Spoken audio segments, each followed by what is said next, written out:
Thank you that. इतनी धूप में निकलना घर से समझदारी की बात नहीं है। माफ कर दो, गलती हो गई। वैसे आप बहुत सुंदर हैं। अगर अब लौट कर आओ तो इसी रास्ते से आना, मैं आपका इंतजार करूंगी। गरीब लड़की ने प्यासे मुसाफिर लड़के को पानी पिलाया। आगे जो हुआ किसी ने सोचा भी नहीं था।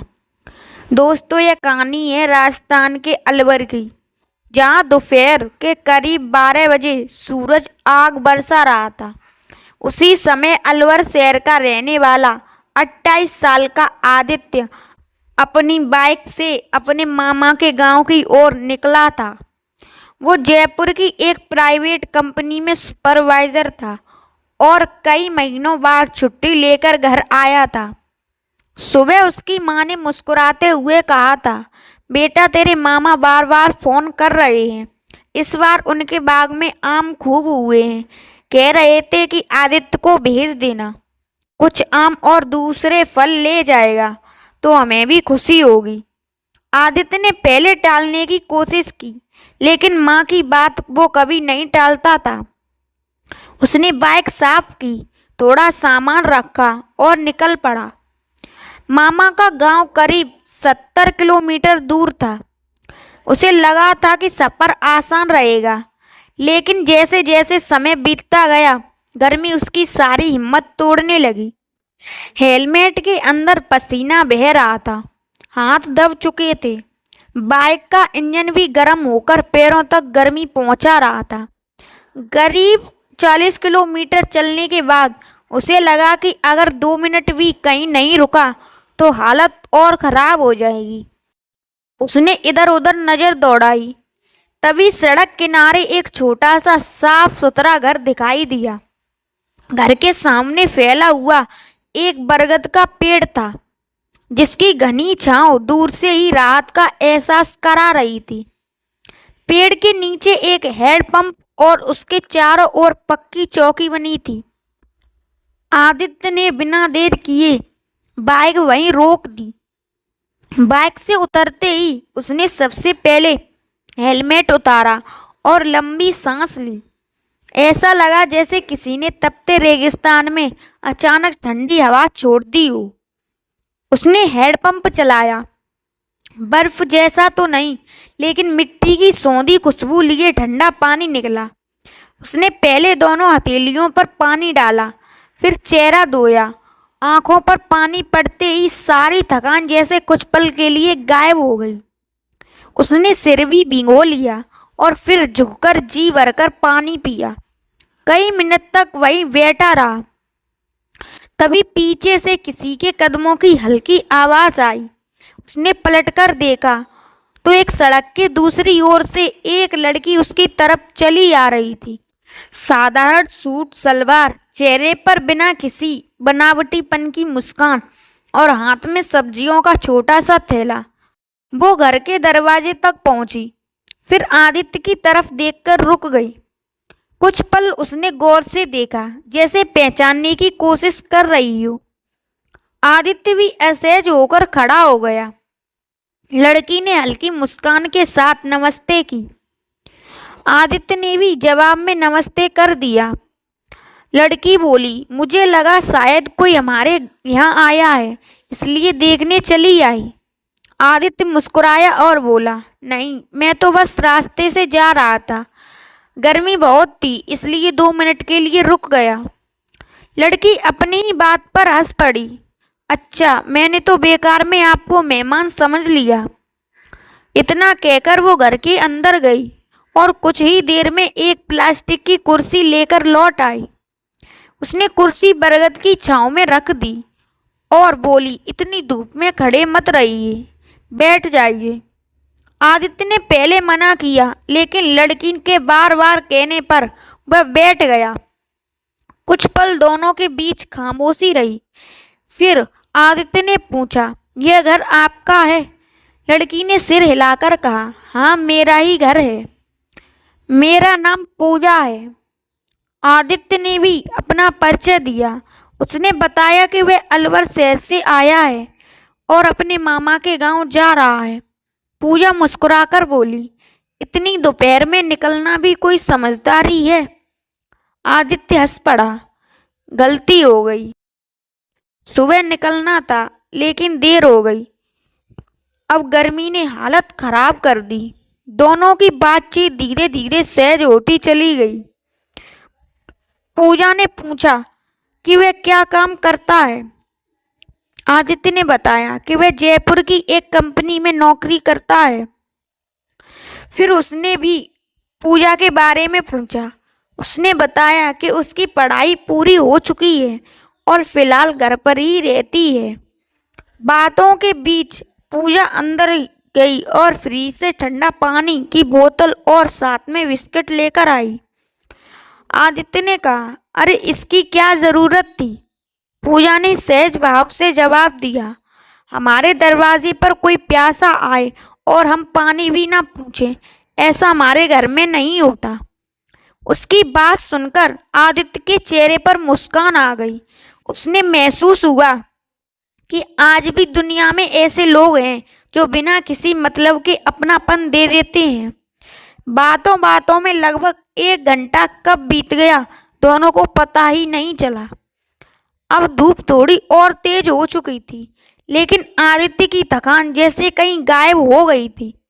उसे एहसास हुआ कि अगर अब नहीं निकला तो मामा के गांव पहुंचते पहुंचते शाम हो जाएगी। वह कुर्सी से उठा, बाइक की तरफ बढ़ा और हेलमेट पहनने लगा। तभी पूजा ने मुस्कुराकर कहा, अगली बार इस रास्ते से आओ तो बिना रुके मत निकल जाना।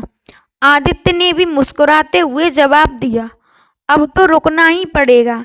वैसे मामा के बाग में बहुत आम है, लौटते समय तुम्हारे लिए भी कुछ लेता आऊँगा।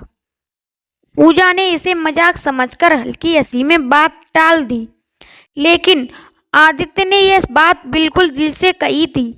उसने बाइक स्टार्ट की, एक बार पलटकर पूजा की तरफ देखा और फिर धीरे धीरे सड़क पर आगे बढ़ गया।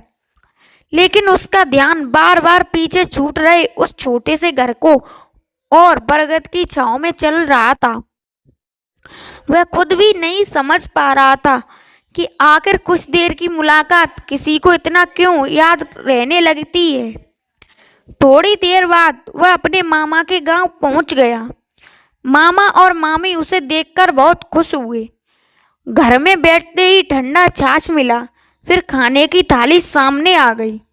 खाने के दौरान भी मामा गांव की बातें करते रहे, लेकिन आदित्य का मन कहीं और था। रात होने तक उसने कई बार सोचा कि आखिर पूजा को फिर से देखने की इच्छा इतनी मजबूत क्यों हो रही है। उसने खुद को समझाने की कोशिश की कि ये सिर्फ एक अच्छी मुलाकात थी, लेकिन दिल मानने को तैयार नहीं था। उसी रात उसने तय कर लिया कि लौटते समय वह अपना वादा जरूर निभाएगा, चाहे सामने वाली लड़की ने उसे मजाक ही क्यों ना समझा हो। अगली सुबह मामा अपने बाग में ले गए। पेड़ों पर पके और कच्चे आम लटक रहे थे। मामा ने हंसते हुए कहा, जितना ले जा सकते हो उतना भर ले, घर पर सब खुश हो जाएंगे। थोड़ी देर में एक बोरी आम तैयार हो गई, साथ में कुछ मौसमी फल भी रख दिए गए। आदित्य बोरी को देख रहा था, लेकिन उसके मन में दूसरा विचार चल रहा था। अगर वह इस बोरी में से आम निकाल कर पूजा को देगा तो पहुंचते ही घर माँ पूछेगी, फिर मामा से बात होगी और सारी बात खुल जाएगी। उसने गांव से निकलते ही रास्ते में एक फल वाले की दुकान देखी। वहां से बाइक रोकी और अलग से अच्छे आम खरीद लिए। फल वाले ने पूछा, भाई साहब घर में कोई खास मेहमान आए हैं क्या? आदित्य मुस्कुराकर बोला, हाँ समझ लो, किसी से किया हुआ वादा निभाना है। उसने आम एक अलग थैले में रखे, उसे सावधानी से बाइक पर बांधा और फिर उसी रास्ते की तरफ चल पड़ा जहां कल उसकी मुलाकात हुई थी। जैसे जैसे वह घर के करीब पहुंच रहा था, उसकी धड़कन तेज होती जा रही थी। पहली बार उसे किसी के दरवाजे पर जाने में इतनी झिझक महसूस हो रही थी। कुछ ही देर बाद वही बरगद का पेड़ सामने दिखाई दिया। अर्जुन ने बाइक उसी छांव में खड़ी की। इस बार उसके कदम पहले से ज्यादा धीमे थे। उसने चारों तरफ नजर दौड़ाई। सड़क लगभग खाली थी। उसने गहरी सांस ली और दरवाजे तक पहुंचकर हल्के में दस्तक दी। कुछ ही सेकंड बाद अंदर से कदमों की आवाज आई। दरवाजा खुला और सामने पूजा खड़ी थी। जैसे ही उसकी नजर आदित्य पर पड़ी, उसके चेहरे पर अन्यास मुस्कान फैल गई। अरे आप सच में आ गए। उसकी आवाज में खुशी साफ झलक रही थी। आदित्य भी मुस्कुरा दिया। मैंने कहा था ना, लौटते समय रुकूंगा। पूजा ने बिना झिझक कहा, बाहर क्यों खड़े हैं, अंदर आइए। आदित्य एक पल के लिए हिचकिचाया, फिर उसके कहने पर अंदर चला गया। घर छोटा था लेकिन बहुत साफ सुथरा। दीवारों पर परिवार की कुछ तस्वीरें लगी थीं। पूजा ने कुर्सी पर बैठाया और ठंडा पानी लाकर सामने रख दिया। फिर बोली, मैंने तो सोचा था आप मजाक कर रहे थे। आदित्य ने मुस्कुराते हुए बाइक से आम वाला थैला उठाया और उसकी तरफ बढ़ाते हुए कहा, मैं मजाक कम करता हूँ, यह तुम्हारे लिए है। पूजा ने थैला खोला तो उसकी आंखें हैरानी से बड़ी हो गईं। इतने सारे आम सिर्फ मेरे लिए? आदित्य ने सहज स्वर में कहा, हाँ, वादा किया था ना, इसलिए ले आया। पूजा कुछ पल तक उसे देखती रही, फिर धीमे से बोली, मैंने तो यूं ही कह दिया था, आपने सच में मान लिया। आदित्य ने हंसते हुए जवाब दिया, कुछ बातें मजाक में ही कही जाती हैं लेकिन निभाने लायक होती हैं। पूजा ने आम अंदर रख दिए। थोड़ी देर बाद वह चाय और घर में बने नमकीन के साथ वापस आई। इस बार दोनों पहले से ज्यादा खुलकर बातें करने लगे। उन्होंने अपने बचपन की यादें साझा की, पढ़ाई की बातें की, गांव और शहर के फर्क पर हंसे। बातचीत में कहीं भी बनावटी पर नहीं था। समय फिर तेजी से निकल गया। आदित्य को महसूस हुआ कि पूजा सिर्फ सुंदर ही नहीं बल्कि बेहद समझदार भी है। दूसरी तरफ पूजा को भी आदित्य का सादा स्वभाव अच्छा लगने लगा था। दोनों में से किसी ने प्यार का जिक्र नहीं किया, लेकिन दोनों की आंखें बहुत कुछ कह रही थीं। जब जाने का समय आया तो माहौल अचानक शांत हो गया। ऐसा लग रहा था जैसे दोनों कुछ कहना चाहते हैं लेकिन शब्द नहीं मिल रहे। आखिर आदित्य उठ खड़ा हुआ। उसने जेब से एक छोटा सा कागज निकाला जिस पर अपना मोबाइल नंबर लिखा था। कागज पूजा की तरफ बढ़ाते हुए बोला, अगर कभी बात करने का मन करे तो इस नंबर पर फोन कर देना। पूजा ने कागज संभाल कर रख लिया और धीमे स्वर में बोली, मेरे पास अपना मोबाइल नहीं है लेकिन मौका मिला तो जरूर बात करूंगी। आदित्य ने सिर हिलाया, फिर दरवाजे की तरफ बढ़ गई। बाहर निकलते समय दोनों कुछ कदम साथ चले। बरगद की छांव तक पहुंचकर आदित्य ने आखिरी बार उसकी तरफ देखा। पूजा की आंखों में एक अनकही उदासी थी। उसने सिर्फ इतना कहा, अपना ध्यान रखिएगा। आदित्य ने मुस्कुराकर जवाब दिया, तुम भी। इसके बाद उसने बाइक स्टार्ट की और धीरे धीरे वहां से निकल गया। रास्ते भर उसके चेहरे पर वही हल्की मुस्कान थी, लेकिन मन में एक ही सवाल घूम रहा था, क्या ये सिर्फ दो मुलाकातों की याद थी या फिर दोनों के दिलों में कोई नया रिश्ता चुपचाप जंग ले चुका था।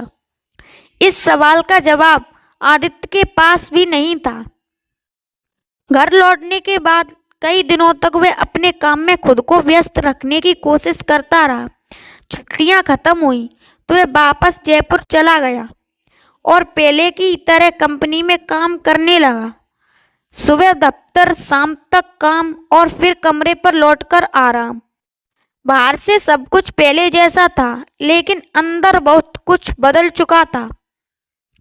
रात को जब वह अकेला होता, बरगद की छांव, मिट्टी की खुशबू और पूजा की मुस्कान अनायास याद आ जाती। उसने कई बार सोचा कि खुद फोन करके हाल पूछ ले, लेकिन फिर याद आता कि पूजा के पास अपना कोई मोबाइल नहीं है।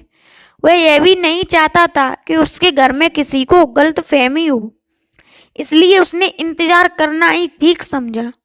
दिन बीतते गए, एक हफ्ता, फिर एक महीना और देखते ही देखते 2.5 महीने निकल गए। हर शाम उसे लगता शायद आज फोन आएगा, लेकिन हर दिन की तरह वह उम्मीद भी चुपचाप खत्म हो जाती। एक रविवार की शाम आदित्य कमरे में बैठा चाय पी रहा था, तभी उसका मोबाइल बजा। स्क्रीन पर एक अनजान नंबर दिखाई दिया।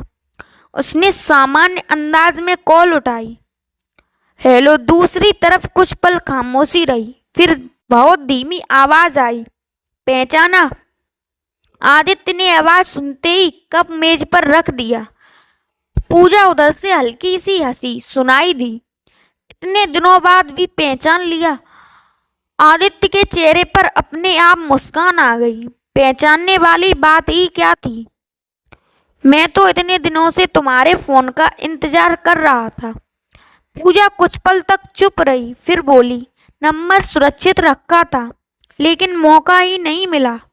आज घर पर कोई नहीं था, इसलिए पड़ोस वाली दीदी का फोन लेकर बात कर रही हूँ। आदित्य ने राहत की सांस ली। दोनों ने एक दूसरे का हाल पूछा। बातों का सिलसिला धीरे धीरे पहले जैसा सहज हो गया, लेकिन आदित्य को महसूस हो रहा था कि पूजा की आवाज में पहली वाली खुशी नहीं है। उसने पूछा, सब ठीक तो है? उधर से कुछ सेकंड तक कोई जवाब नहीं आया। फिर पूजा ने धीमे स्वर में कहा, हाँ, अगर सब ठीक होता तो शायद आज मैं तुम्हें फोन नहीं करती। आदित्य का दिल धड़क उठा। उसने तुरंत पूछा, क्या हुआ? पूजा ने हिम्मत जुटाकर कहा, घर ने मेरी शादी तय कर दी है। यह सुनते ही आदित्य कुछ पल के लिए बिल्कुल शांत हो गया। उसे ऐसा लगा जैसे किसी ने उसके भीतर की सारी आवाजें एक साथ रोक दी हों। उसने खुद को संभालते हुए पूछा, तुम्हारी मर्जी से? पूजा ने साफ शब्दों में कहा, नहीं, लड़का बुरा नहीं है, लेकिन मैं उससे शादी नहीं करना चाहती। आदित्य ने धीरे से पूछा। फिर उधर से जवाब आया, क्योंकि मैं किसी और को पसंद करने लगी हूँ। आदित्य समझ चुका था कि वह क्या चुनने वाला है, लेकिन फिर भी उसने पूछा, किसे? पूजा की आवाज कम गई। मैं तुम्हें पसंद करती हूँ। उस दिन से जब तुम पहली बार हमारे घर के सामने रुके थे, मैं बहुत कोशिश करती रही कि तुम्हें भूल जाऊं, लेकिन नहीं भूल पाई। आदित्य ने आंखें बंद कर ली। उसके होठों पर हल्की मुस्कान थी और दिल की धड़कन पहले से कई तेज। उसने बिना देर किए कहा, सच बताओ, मैं भी तुम्हें भूल नहीं पाया। हर दिन तुम्हारी याद आती रही। दोनों तरफ कुछ पल तक सिर्फ खामोशी थी। वह खामोशी किसी बोझ की नहीं, बल्कि उन भावनाओं की थी जिन्हें दोनों इतने दिनों से अपने भीतर छिपाए बैठे थे। कुछ देर बाद पूजा ने फिर बात शुरू की, लेकिन अब क्या होगा? घर वाले रिश्ता लगभग तय कर चुके हैं। अगर जल्दी कुछ नहीं हुआ तो शायद मेरी शादी कहीं और हो जाएगी। आदित्य ने जल्दबाजी में कोई वादा नहीं किया। उसने शांत स्वर में कहा, देखो, मैं कोई ऐसा कदम नहीं उठाऊंगा जिससे तुम्हारे परिवार की बदनामी हो। अगर हमारी बात बनेगी तो सिर्फ परिवार की रजामंदी से बनेगी। पूजा को यही जवाब सुनना था। उसने कहा, मुझे भी यही चाहिए। मैं घर से भागकर शादी नहीं करना चाहती। बस इतना चाहती हूँ कि एक बार तुम कोशिश जरूर करना। आदित्य ने भरोसा दिलाया, मैं पूरी कोशिश करूँगा। अगर किस्मत ने साथ दिया तो सब ठीक होगा। बातचीत खत्म होने से पहले दोनों ने एक दूसरे से सिर्फ इतना कहा कि जब तक कोई रास्ता नहीं निकलता, धैर्य रखना होगा। कॉल कट गया, लेकिन इस बार आदित्य के मन में बेचैनी नहीं थी। अब उसके सामने एक जिम्मेदारी थी। वह जानता था कि सिर्फ प्यार काफी नहीं होता, उसे सही तरीके से निभाना भी पड़ता है। उस रात आदित्य ने बहुत देर तक सोचा। सीधे पूजा के घर जाना ठीक नहीं था। अपने माता पिता को अचानक सब बताना भी आसान नहीं था। फिर उसे अपने मामा की याद आई, वही मामा जिनकी वजह से वह उस रास्ते पर गया था और जिनकी वजह से यह मुलाकात हुई थी। उसे लगा कि सबसे पहले उन्हें ही पूरी बात बतानी चाहिए। अगले दिन उसने मामा को फ़ोन लगाया। उधर से आवाज़ आई, अरे आदित्य, कैसे याद किया? आदित्य ने गहरी सांस ली और बोला, मामा, आज मुझे आपसे एक बहुत ज़रूरी बात करनी है। इसके बाद उसने शुरुआत से लेकर आज तक की पूरी कहानी बिना छुपाए उन्हें सुनानी शुरू कर दी। आदित्य की एक एक बात मामा महेंद्र बड़े ध्यान से सुनते रहे। उन्होंने बीच में उसे एक बार भी नहीं टोका। जब आदित्य ने सब कुछ बता दिया तो वह कुछ पल तक फोन पर खामोशी रही। फिर मामा ने मुस्कुराते हुए कहा, बेटा, सबसे अच्छी बात यह है कि तुम दोनों ने कोई गलत रास्ता नहीं चुना। अगर इरादा साफ है तो पहले परिवार से बात करनी चाहिए, बाकी जो होगा देखा जाएगा। आदित्य के मन का आधा बोझ उसी समय उतर गया। मामा ने कहा, 2 दिन बाद मैं और तुम्हारी मामी उस गांव चलेंगे। पहले लड़की के परिवार के से सामान्य तरीके से बात करेंगे। अगर उन्हें रिश्ता ठीक लगेगा तो आगे बढ़ेंगे। आदित्य ने राहत की सांस ली और उनका धन्यवाद किया। उधर पूजा को भी उसने सिर्फ बताया था कि उसने अपने मामा से बात कर ली है। पूजा ने कहा, अब जो भी होगा भगवान की मर्जी से होगा। दोनों ने तय किया कि अब बिना वजह फोन नहीं करेंगे और धैर्य रखेंगे। 2 दिन बाद सुबह महेंद्र और उनकी पत्नी बाइक से नंदिनी के गांव पहुंचे। उन्होंने वही बरगद का पेड़ देखा जिसके नीचे यह कहानी शुरू हुई थी। कुछ देर बाद घर का दरवाजा खुला और पूजा के पिता ओम प्रकाश बाहर आए। उन्होंने दोनों को देखकर विनम्रता से पूछा, जी कहिए। महेंद्र ने मुस्कुराकर जवाब दिया, हम एक रिश्ते की बात लेकर आए हैं। ओम प्रकाश उन्हें घर के अंदर ले गए। चाय पानी के बाद उन्होंने लड़के के बारे में पूछा। महेंद्र ने आदित्य की पढ़ाई, नौकरी और परिवार के बारे में साफ साफ बता दिया। सबसे पहले ओम प्रकाश ने यही चिंता जताई, हम साधारण लोग हैं, कहीं बाद में कोई मांग हुई तो हम पूरा नहीं कर पाएंगे। महेंद्र ने तुरंत कहा, हम रिश्ता लेने आए हैं, कोई सौदा करने नहीं। हमें दहेज या किसी चीज की जरूरत नहीं है। यह सुनकर ओम प्रकाश का मन काफी हल्का हो गया। उन्होंने फिर संकोच के साथ कहा, एक परेशानी है। हमने पहले ही अपनी बेटी की शादी की बात कहीं और चला रखी है। अभी सिर्फ शादी की तारीख तय नहीं हुई है। महेंद्र ने बहुत शांति से कहा, अगर आपकी बेटी खुश नहीं है तो एक बार उसकी राय भी जरूर सुन लीजिए। आखिर जिंदगी उसी ही बतानी है। ओम प्रकाश ने उसी समय अपनी पत्नी और पूजा को बुलाया। पूजा जब कमरे में आई तो उसने महेंद्र और मामी को देखते ही पहचान लिया। उसकी नज़रें झुक गईं, लेकिन चेहरे पर घबराहट साफ दिखाई दे रही थी। कुछ सामान्य बातचीत के बाद उसकी माँ ने पूछा, बेटी सच सच बता, अगर तुझे यह रिश्ता पसंद है तो अभी कह दे, बाद में पछताना नहीं चाहिए। पूजा ने पहली बार बिना डरे अपने माता पिता की तरफ देखा और धीमे स्वर में बोली, मैं आदित्य जी को पसंद करती हूँ। अगर आप सबकी मर्जी हो तो मैं उन्हीं से शादी करना चाहती हूँ। कमरे में कुछ पल के लिए सन्नाटा छा गया। ओम प्रकाश ने अपनी बेटी के चेहरे की तरफ देखा। उन्हें पहली बार समझ आया कि वह पिछले कई दिनों से क्यों उदास थी। उन्होंने कोई जल्दबाजी नहीं की।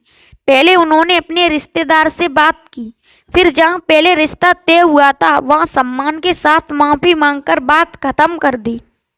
इसके बाद दोनों परिवारों की मुलाकात हुई। आदित्य भी अपने माता पिता के साथ वहां पहुंचा। इस बार उसी घर में मेहमान बनकर बैठा था जहां पहली बार सिर्फ धूप से बचने के लिए रुका था। दोनों परिवारों ने एक दूसरे को समझा, परखा और आखिरकार रिश्ता खुशी खुशी तय कर दिया। कुछ महीनों बाद पूरे परिवार की मौजूदगी में आदित्य और पूजा की शादी बड़े सीधे लेकिन खुशहाल माहौल में हुई। शादी के दिन जब विदाई का समय आया तो पूजा की नज़र एक बार फिर घर के बाहर खड़े उसी बरगद के पेड़ पर गई। उसके चेहरे पर हल्की मुस्कान आ गई। आदित्य भी समझ गया कि वह क्या सोच रही है। खैर दोस्तों, शादी के कुछ महीनों बाद जब दोनों पहली बार उसी रास्ते से गुजरे तो आदित्य ने बाइक कुछ पल के लिए उसी पेड़ के नीचे रोक दी। दोनों बिना कुछ बोले एक दूसरे को देखकर मुस्कुरा दिए। अगर आपको यह कहानी पसंद आए तो हमारे चैनल को सब्सक्राइब करें और वीडियो को लाइक करें। मिलते हैं आपको एक और वीडियो के साथ, तब तक के लिए धन्यवाद। Thank you for watching.